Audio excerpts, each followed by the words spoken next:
to our Northern Regional correspondent for more updates on that. Take a watch.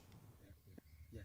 And so it prompts us as a concerned youth association in Savelugu to enter inside to investigate what is the causes of the demonstration. We found out that the management of the school giving the expiring food to the students. And we say, no, we can't sit down and this thing is doing that. And the student, according to the student, they say they've been giving them that expiring goods since long time. So we said, no, we have to take this thing to Shraj, so that they will come in to investigate the matter. First, giving the student expiring food. Secondly, alleging taking money from the student without giving them any receipt.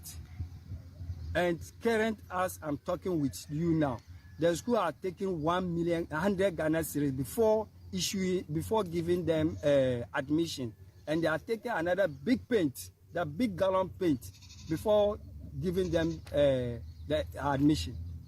So we want all this thing to account for, and we want to know who give them the authority for giving them, taking the 100 cedis, because we know that now free education is everywhere, is now free education.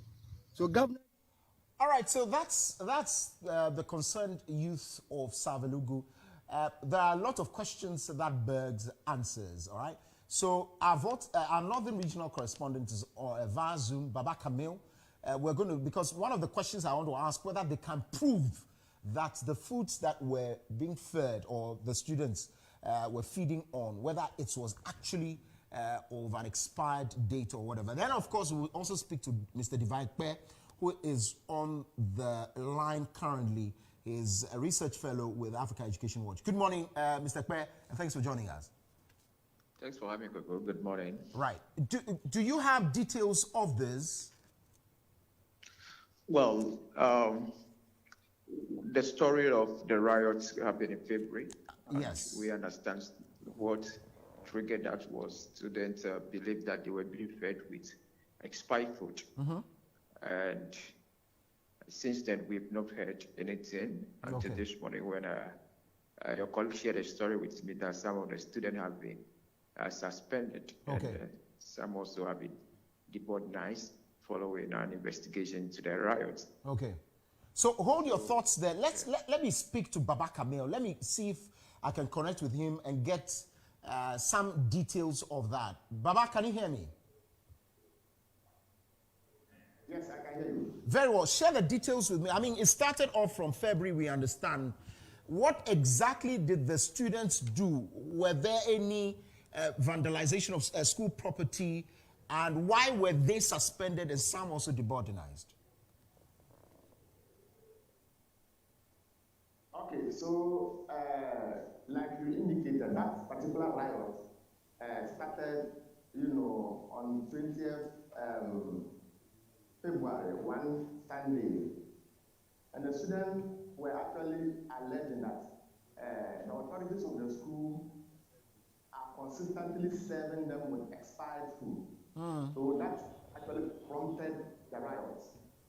And let me also indicate that, like the question you asked, the students actually spoiled some, some items in the school. So some students were targeted for that particular, suspension. And the students are saying that, they are final year students actually. So authorities must rescind that decision to allow them to actually write the exams. Otherwise, their future will be in jeopardy.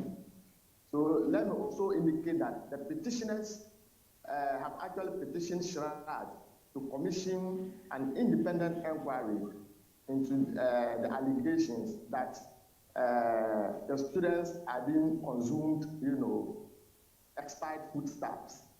So Shraj has indicated to us that they have received their petition, and as at this morning, they will formally write to the headmaster, Felix Kwame, to respond to some of the allegations raised by the petitioners. And earlier this morning, we also picked information that the account department of Savelugu Senior High School are trying to cover up, and they are issuing receipts to actually cover up some of the allegations that the petitioners have raised. And we are also told that the Northern Regional Police Command actually moved in to arrest one of the accountants who is alleged to be forging receipts just to cover up the allegations raised by the petitioners. I see. Okay, so that explains it. I am grateful that you're able to lead us into some of this. So, I mean, is there any other thing you have picked before we let you go? Okay, so on the side of the students who is alleged to have been, suspended from the school, when I actually interacted with some of the students, they are saying they are not living in Savelugu Township. They live outside Savelugu. So if you suspend them from the school, it's going to be extremely difficult to actually commute from where they are to the school. I spoke to one of them who lives far away, different region, and now you have made him a day student. How can he commute from Wa all the way to Tamale and to Savelugu to attend, classes? It's going to be extremely difficult. So he, in particular, is pleading with the school authorities to actually rescind that decision so that he can come and stay on campus and write the exams. So apart from the deburdenization, they are also being barred or prevented from writing the examinations. Is that it? These 5 final year students. Yes, according to the report we had, they will actually write the exam, just that they have been deburdenized. Oh, they'll write the examinations. All right. Okay, so stay with us. You can stay on. Let me go to Mr. Divine Pe and pick his thoughts on that. Mr. Pe, are you still online? Yeah, I am. I mean, it's fair. The school rules are clear. You can go on these exercises, but once you go on a trajectory of destroying school properties, the school rules and regulations would have to take its course. I'm glad they are allowed to write the examinations, which of course they couldn't have done. It was going to be illegal if they. I mean, let me pick your thoughts on that quickly. All right. Yeah, I agree with you. For effective teaching and learning to take place, we need a harmonized school environment, one that is conducive, that where discipline plays part in ensuring a conducive teaching and learning environment. And as much as we are interested in students learning, we're also interested in the fact that students might be disciplined. And the act of vandalism and all sort of radicalism in school, we do not condone that. And that particular riot, there were school properties that were destroyed. We cannot encourage that in our senior high schools. Because previous years too, you've seen a lot of issues. Even regarding there was a lot of vandalism went on in some of the senior high school. Yeah. Students can now go and then destroy their teachers' farm properties, their teachers' vehicle.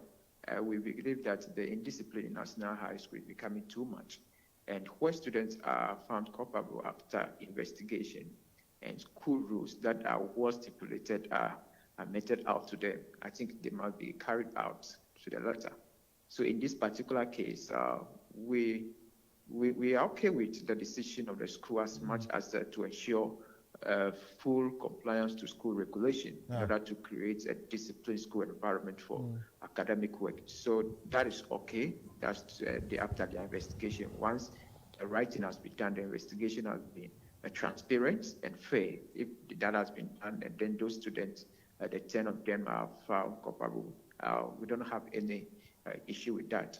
They have not been dismissed. They have been suspended. It means they can be recalled. Some of them can be recalled. And those that have been demonized, they can still stay in town. After all, they are starting exam, I think, in August. So they can just get accommodation in town, and especially those that I understand are very far from school. They can get accommodation and get their WASI written, and then they complete it. We cannot say in the name of your distance from the school, we should condone indiscipline in our schools. So if students have a genuine concern that they have been fed with expired food. Yeah. We don't want them to go and take the law into their own hands. Absolutely. There should be channels of communication in their school. The ICRC is there. We have to begin to teach these students how to engage authority when they have genuine cases. Yeah. We cannot condone vandalism or violence in school, not at all. So for me, I don't have any problem with the action taken by the school. Yeah. Now, but we also believe, I believe also that the action by the concerned youth, citizens in the town, to call for investigation into the case is much welcome, because people must be made to be accountable. If indeed students are being fed with expired food, we need to know and understand the reality.